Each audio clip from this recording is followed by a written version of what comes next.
Hi guys, I'm Dave in Real Life Movies and welcome to this top 10 superhero movie countdown. Obviously, big movies are coming out in the summer, and that is Spider-Man Brand New Day and, of course, the Avengers Doomsday movie. I thought it'd be fun to have a look at my top 10 comic book movies. These are DC and Marvel movies. I haven't really bothered with the ones outside of that.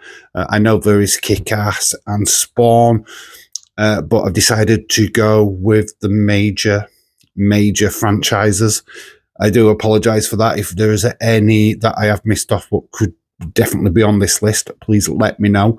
But this is my definitive list, and obviously with the new movies coming out, I wonder if they can make the list. Just like Chris Jericho. You just made the list. But anyway, without further ado, we are going to look at my top 10 superhero movies. And at number 10, it is Suicide Squad. I've gone for Suicide Squad. I just like the movie, to be quite honest with you. It's just fun. It's got Will Smith. It's got Margot Robbie. Maybe I like it a little bit too much just because of Margot Robbie. But literally it is. I love the soundtrack. I love the beat of this movie. It's just a fun little film that you can just stick on, background noise, whatever. You're going to be entertained every time you see it. A lot of people do criticize this movie, and I totally get it. But you know what? I just like it. And this is my list. Deal with it. And honestly, Margot Robbie is just well worth it. Yes, it has got the worst Joker. Sorry, Jared Leto, but you kind of let the side down here with your Joker rendition. But you know what? We'll step aside from that because I do actually find this movie quite entertaining. So that is at number 10. At number 9 is For Ragnarok. And pretty much, it's just a popcorn movie. It's just fun. I like Chris Hemsworth as Thor.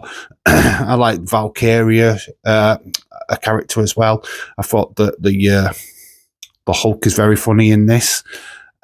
Also, there's some just interesting side characters. The relationship between Thor and Loki is very interesting in this movie. And of course, this leads to Infinity War. So, yeah, I just got a real fondness to this movie, to be quite honest with you. And I just think it's just funny, entertaining, popcorn movie. So it just, for me, it wins hands down. So that's at number 9. At number 8, and it's quite low down in the list, actually, but it's Spider-Man No Way Home. Reason why it's down on the list is just because it's a good film, don't get me wrong. The CGI and everything else in this movie works. There's some great, they bring in the villains from the other franchises, universes of Spider-Man, and it did actually spawn like Spider-Man in the universe and across the Spider-Verse. Sorry, it spawned them kind of movies. What came later. I do like the fact that Tobey Maguire and Andrew Garfield make an appearance in this movie, and we get 3 Spider-Men for the price of 1, which is very fun. Is it my favourite? It's my favourite of the Tom Holland Spider-Man movies, but it's just not my favourite all overall. So that's why it is at number 8. At number 7, it's a classic. This is a classic, and it's Superman 2. It's just plain and simple Superman 2. I love Christopher Reeve's Superman. I think this one is his better one. I don't mind the first one because it's iconic. It was the first one, but I prefer the second one better. I had a crush on one of the villains. Yeah, it's pretty much all about crushes. We've got Margot Robbie at number 10 with Suicide Squad, and now we've got one of the villains in Superman 2 at number 7. Where is this list going, Dave? Is this just a pervert movie rendition? No, actually, it's not. These are the only 2 where I actually fancied the actresses in the movies. So, anyway, I think Superman 2 is just a great film. Sadly, they kind of went downhill after this. I mean, the next one starred Richard Pryor. Superman 3 was pretty much more of a slapstick comedy rather than a superhero movie, if you get what I mean. Yeah, I just think that Superman 2 is where we should have left it at that time and not done the other two movies. But anyway, I digress. At number 6 is Batman, and it's the 1989 Batman, what kind of resurged the comic book movies, the superhero movies. Batman, Michael Keaton, he's the definitive Batman for me. This movie doesn't get the merit just because of that. Joker in this was played by Jack Nicholson. Just absolutely love this movie. And it was Batman, what I saw at the cinema when I was a kid. So seeing this at the cinema was super cool. Yeah, I think this spawned the likes of Blade, Spawn, and other like comic book movies of the time. This really gave them back the power. Because, yeah, obviously we get Batman Returns. Then we got the Michael Schumacher Batmans. Not the best ever Batman movies, to be quite honest with. The Tim Burton Batman got a little bit too dark when we went to Batman Returns. But yeah, this movie's just great. So that is at number 6. At number 5 is Captain America Winter Soldier. I like this. This is kind of like James Bond, Bourne Identity meets Marvel. And I love it. There's like espionage. There's this guy what's chasing down Captain America, and he is going all out to destroy things, which is wow. And it turns out to be Steve Rogers' old pal from the first movie, Bucky Barnes, who is the Winter Soldier, who has been hit by some serum, superhuman serum, which was also given to Steve Rogers in the first movie, and has been controlled and manipulated by Hydra, which is fascinating. And I just find this movie really cool. And yes, there is a UFC fighter in the mix as well. I think it's Georges St. Pierre. What is it in the movie? Could be completely wrong on that one, but I do believe there is an MMA fighter in there. I just think this is a more grounded Marvel movie. And yeah, like I said, James Bond meets Marvel. That is Captain America Winter Soldier. Where they kind of up the level for number 4, though, we're staying with Captain America, and it is Civil War. So the knock-on effects of it being Bucky Barnes in Winter Soldier meant that now Steve Rogers is on the run. And after the Avengers Age of Ultron, we've got the Sokovia Accords, where they want every single superhero to give their identity. So nobody would be protected, no secret identities. It's kind of weird. It's like the Epstein files of today. Not quite, obviously not quite. But yeah, honestly, this movie is so good. I mean, we did bring in Iron Man versus Captain America. We had Scarlet Witch. We had the forming teams. We had the debut in the MCU of Spider-Man. I mean, we'd seen Spider-Man on, I think, 20th Century Fox.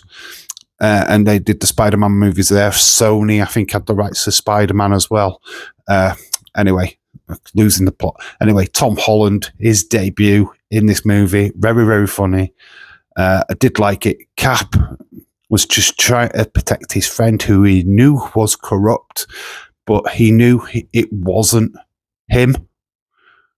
He knew he was controlled, that he's an innocent, and that his mind was manipulated to blow up. I mean, the actual story is that he blew up the Wakanda king of Wakanda, which is Black Panther's dad. And then obviously Black Panther was chasing after Bucky Barnes. They do resolve all that by the end of the movie, and they do end up taking in Bucky Barnes right at the very end. Anyway, Civil War leads us straight to the next movie, because obviously the events of these movies take us up to the end game, which is at number 3. Yes, Endgame is my number 3 superhero movie. I mean, it has absolutely everything in it. We have Scarlet Witch and Vision on the run. They're getting chased down by... let me just think. Thanos' guys. Well, you had to think there. So they're getting chased down.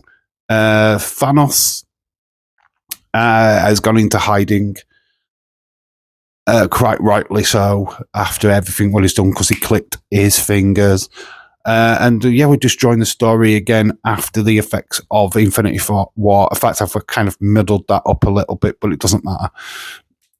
Because obviously Vision and Scarlet, because Vision has already been snapped, and Scarlet is literally mad at this. Yeah, we got there. We got back there. Ant-Man was the key that he could time travel through the quantum realm, which leads to the fascinating ending where we have Hulk, what clicks the fingers to bring everyone back. Once everyone's back, we have the big, massive battle. We take down Thanos. Iron Man definitive does the click, sends everything back to normal, and it's Thanos what goes bye-bye. Excellent movie. Probably the last great Marvel movie, to be quite honest with you, because it did snowboard straight after that. Shang-Chi, the Eternals, the Marvels, they were just all toilet trash, to be quite honest with you. This was the last great Marvel movie, so that's why it's in number 3.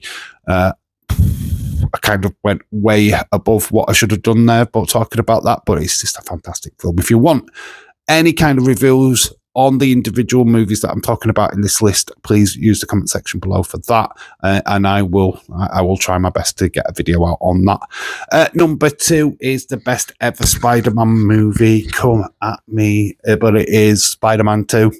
It's Tobey Maguire. It is the one with Doc Ock. And it's sensational. It's such a great movie. Yes, the CGI doesn't quite land it today. It is a little bit dated, but you can forgive that. Still one of the best storylines. Doc Ock is trying to invent something what could save energy for the world. It goes a little bit awry. He comes power mad, and he's taken over by his tentacles, his octopus arms, if you will. Take him to like robbing banks and trying to make this invention happen. It's just so good. We have the backstory with Norman Osborn, the kid, not Norman, but his kid, Harry Osborn, taking over the mantle of his dad. He's adamant of getting Spider-Man, because he thinks that Spider-Man killed his father, and we all know that he didn't. I mean, the butler know he didn't, and we'll waited until the 3rd movie to tell him. What a douche. Anyway, I digress. That's it. Number 2 is Spider-Man 2. We see the Peter Parker actually getting off with Mary Jane as well in this movie. Yes, it's such a good film, and deserves its its place. There we go. Position is, I think, what I was looking for.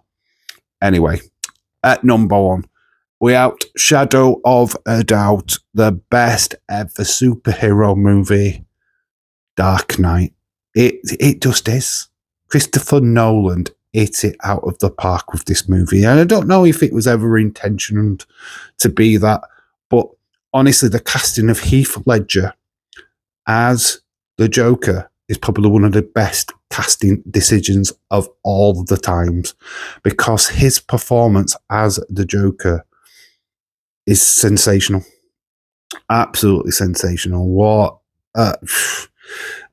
for this to be his last proper acting role. I know he went and did Miss Dr. Thanasis movies. He starred in that for a brief second. That's where he passed away, sadly. But yeah, unfortunately, I wished he was still around, to be honest, because we could have done more with the Joker and Batman going forward. Christian Bale, of course, being this one's Batman. Maggie Gyllenhaal replaced Katie Holmes in this movie, which I thought was good. Yeah, just all around really good film. The chemistry between Batman and the Joker in this movie is sensational. I took my nephew to see the movie, and I could have literally watched another hour of their back and forths. It was just so good. Do you want to know how I got these scars? Why so serious? Why so serious? So good. Absolutely so good. Heath Ledger was just an absolute legend. This movie is just one that you can just watch and watch again. Even though you know what happens, it's just his little quips. Do you want to see a magic trick? Puts the guy's head in a pencil. Absolutely. Ta-da! It's absolutely brilliant. But this has been my superhero movie top 10. Obviously, not everyone has the same opinion. Obviously, there'll be movies that you would be in your top 10. So please use that comment section below and let me know what is in your superhero top 10. And we look forward to reading your comments. Even if you don't want to give me a full list, just tell me what your favourite comic book movie is, superhero movie. And we can have a little bit of a conversation about it. Anyway, I've been Dave in Real Life. You guys have been awesome. Until the next time, bye for now.